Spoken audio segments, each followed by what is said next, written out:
Oke, assalamualaikum warahmatullahi wabarakatuh. Balik lagi di sini bersama saya Pak Adit, ya, guru seni budaya kalian. Pertama-tama, sebelum kita memulai pembelajaran hari ini, selalu biasakan untuk berdoa, ya, agar pembelajaran hari ini bisa lancar. Terus kemudian ilmu yang kalian peroleh bisa menjadi ilmu yang bermanfaat di kemudian hari. Bapak ingin mengingatkan juga, selama PJJ ini usahakan selalu di rumah, jaga kesehatan, selalu makan makanan yang teratur, makanan yang bergizi agar selalu sehat sampai wabah ini berakhir. Kemudian kemarin saya sudah melihat tugas-tugas kalian yang bercerita pengalaman selama ini tentang seni, ya, terutama menggambar yang kalian ceritakan banyak sekali, ya, bagus-bagus, menarik. Nah, sekarang kita mulai masuk ke materi tentang materi bab 1, yaitu menggambar flora, fauna, dan alam benda. Ini bab 1 untuk kelas 7 semester ganjil. Oke, tujuan pembelajaran. Untuk tujuan pembelajarannya, setelah mempelajari bab 1 ini, siswa mampu untuk yang pertama mengetahui konsep menggambar dengan baik. Jadi kalian bisa tahu pengertian dari menggambar. Kedua, menghargai kekayaan dan keunikan flora, fauna, dan alam benda di Nusantara, di Indonesia. Yang ketiga, mengetahui alat dan bahan yang digunakan untuk menggambar flora, fauna, dan alam benda. Yang keempat, mengetahui prosedur atau langkah-langkah atau teknik menggambar flora, fauna, dan alam benda. Oke, lanjut. Untuk yang pertama adalah pengertian. Apa sih pengertian menggambar? Menggambar adalah sebuah aktivitas kreatif untuk membentuk atau memvisualkan suatu imajinasi atau gambar yang berfungsi untuk menyampaikan gagasan, ide, serta simbol sebagai salah satu bentuk ekspresi. Jadi kalian jika mempunyai angan-angan atau ingin mengekspresikan imajinasi kalian, itu bisa dengan menggambar ini menjadi sebuah hal yang bisa untuk dinikmati banyak orang. Yang selanjutnya adalah objek. Jadi objek menggambar di sini ada 3. Yang pertama adalah flora, yang kedua fauna, yang ketiga alam benda. Yang pertama akan kita bahas adalah flora. Apa itu flora? Kalian sudah pasti tahu, mata pelajaran IPA, ya. Jadi flora itu tumbuhan. Ini saya menyampaikan contoh-contoh yang biasa digambar anak-anak, biasa digambar teman-teman kalian, ya. Jadi bunga-bunga seperti ini itu paling sering digambar. Atau bisa kalian mau menggambar pohon juga bisa, yang penting tumbuhan. Yang kedua fauna. Apa itu fauna? Fauna itu hewan. Untuk contoh-contohnya seperti ini. Yang ketiga alam benda. Contohnya seperti ini, ada meja, kursi, lampu, teko, dan lain sebagainya.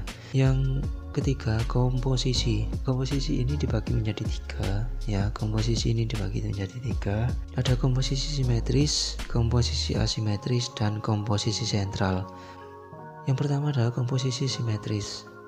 Komposisi simetris adalah benda atau model yang menjadi objek gambar diletakkan pada posisi yang seimbang antara sebelah kanan dan sebelah kiri dan memiliki keseimbangan benda yang sama dari segi bentuk dan ukurannya. Contohnya seperti ini. Ini mudahnya saja seperti ini, ya. Misal dipotong di sini ada garis putus-putus, ini dilipat ke sini, itu akan sama gitu. Jadi simetris adalah posisi yang seimbang antara sebelah kanan dan sebelah kiri.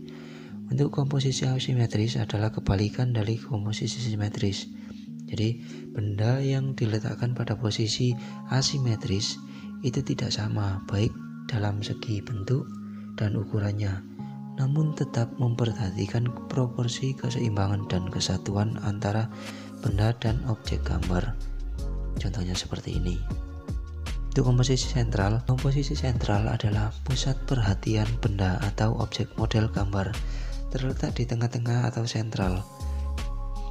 Penempatan modelnya diatur sesuai dengan proporsi bentuk modelnya yang diatur seimbang. Gambarnya seperti ini, ya. Jadi pusat perhatiannya ada di tengah sini. ya ini yang lebih besar, bentuk objek yang lebih besar. Selanjutnya yang keempat adalah alat dan bahan. Jadi alat dan bahan untuk menggambar flora, fauna, dan alam benda. Untuk menggambar alat dan bahan ini ya sama semua ya. Sini ada pensil ya, ini pensil ada bermacam-macam dari urutan. Ini kode ya anak-anak. Jadi ini untuk pensil, yang di atas ini adalah kode.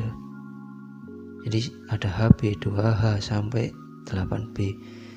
Ini semakin kecil ini kodenya, semakin kecil dia sifat pensilnya lebih keras dan goresannya lebih tipis ya.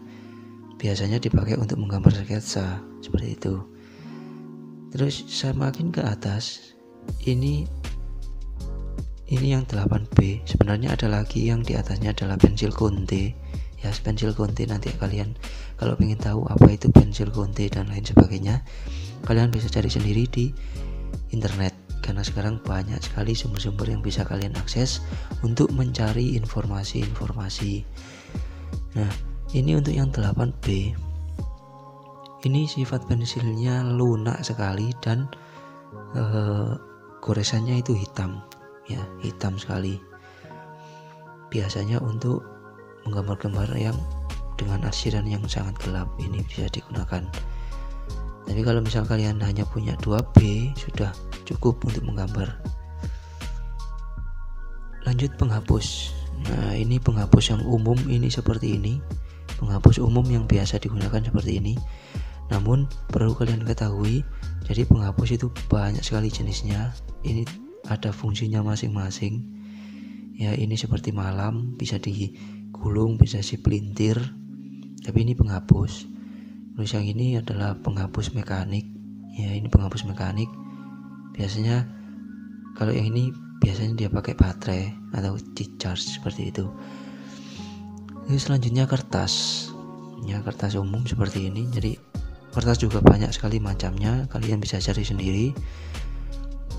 Untuk pensil warna seperti ini yang biasa kalian pakai, krayon,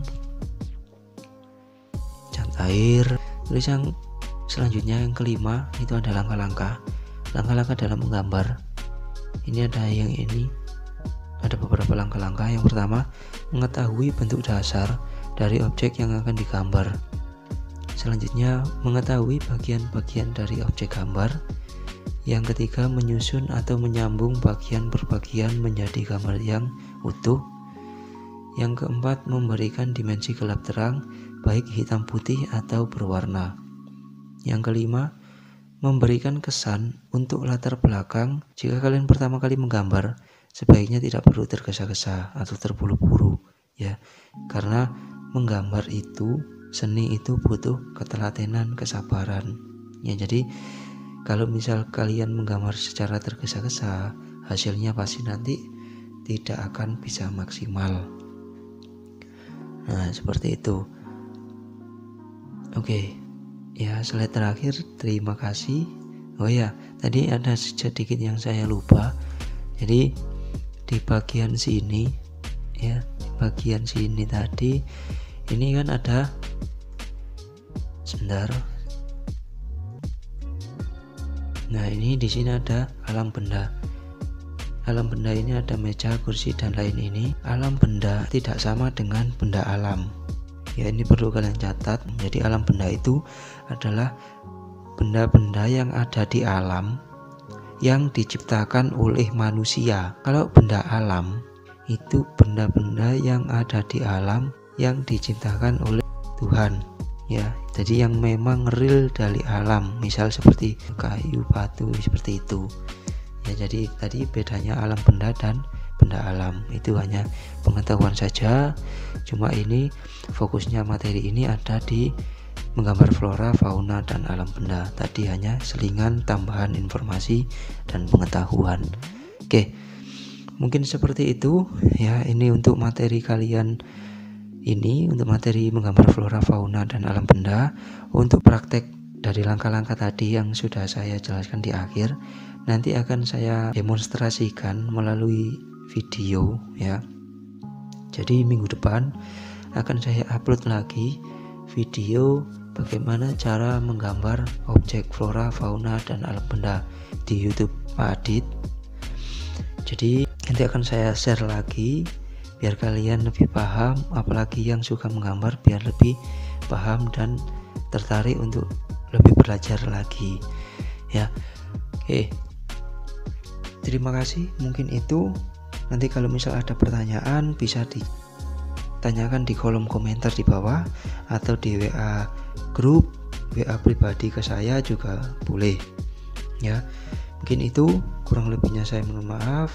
Terima kasih. Jangan lupa klik like, share, komen, and subscribe ya. Sedikit promosi tidak apa-apa lah ya.